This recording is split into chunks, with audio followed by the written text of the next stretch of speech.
Hello, my name is Jesse Cantrell. I'm in my home today, and I'm going to discuss the issue of school lunches in our society.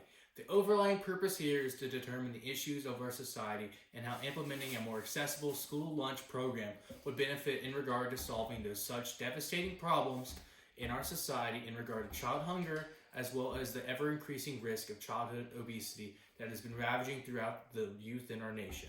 There's a pandemic sweeping throughout the United States. With rising obesity rates among children, it is necessary to take fast action to install healthier nutritional habits among the nation's youth. Furthermore, there has been overwhelming data to suggest that a healthier diet of fresh foods is beneficial to a student's academic performance. Current school lunches consist of high in trans fat, extremely processed items, and these additives and preservatives are harmful to a person's health.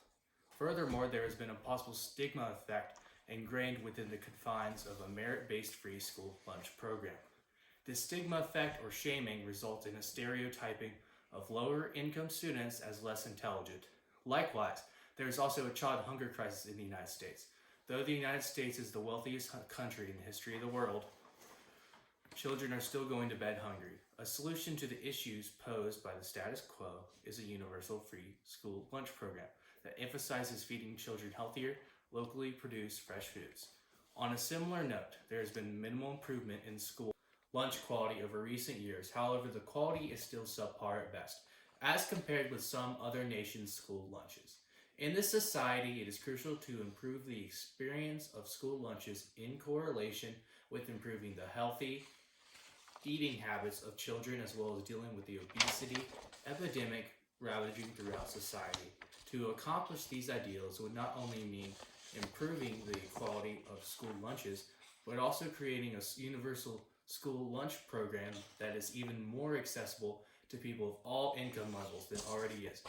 According to Schultz and Thornton, authors of Access to Fresh Fruits and Vegetables in the School Lunches, a policy analysis journal of school nursing, consumption of fresh foods and vegetables help to reduce childhood obesity and improves the academic achievement and attendance.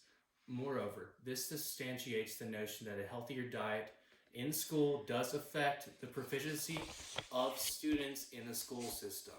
This evidence ought to encourage society to make a concerted effort regarding constructing a healthier eating culture in the public school system.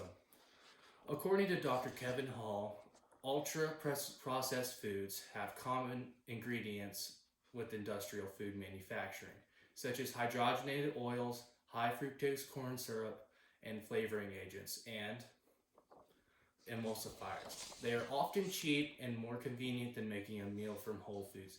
Nevertheless, they are usually high in calories, salt, sugar, and fat.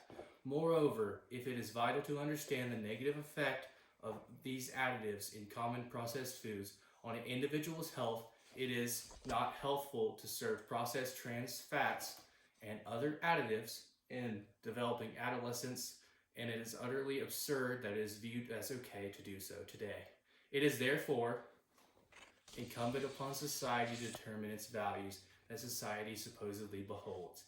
Over the last few decades, there has been an increasing consensus in the national political discourse that it would be beneficial to improve the meals of the children in schools. It is essential to provide fresh food and vegetable options for every single student in the public school system.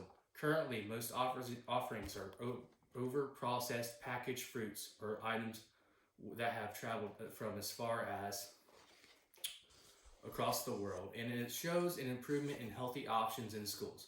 Could help with lowering obesity rates as well as increasing academic performance. Furthermore, it is essential to discuss the benefits of a universal school lunch program with an emphasis on fresh foods and local produce.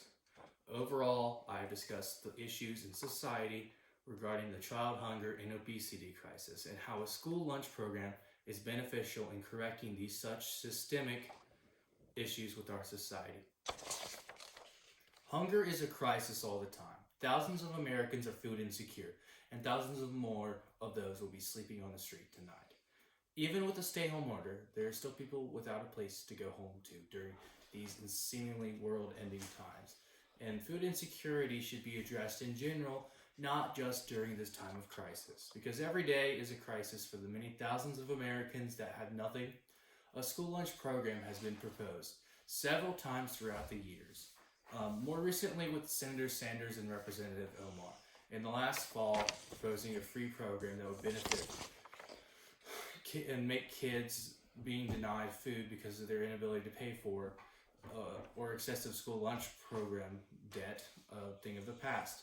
On the contrary, the new changes in the school lunch program laid out by the current administration are quite different than the goals laid out by those of Sanders and Omar.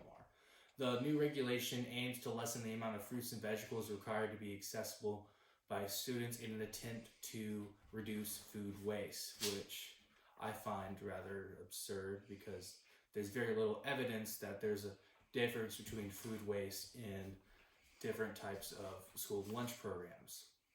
Furthermore, making school lunch programs more accessible will help us instill healthier foods into the diets of the nation's school children. I may not need to relay every benefit of eating healthier foods to you all, because I presume it is rather self-evident. Additionally, with the rise of the coronavirus crisis, it is even more evident to take a glance at the food crisis.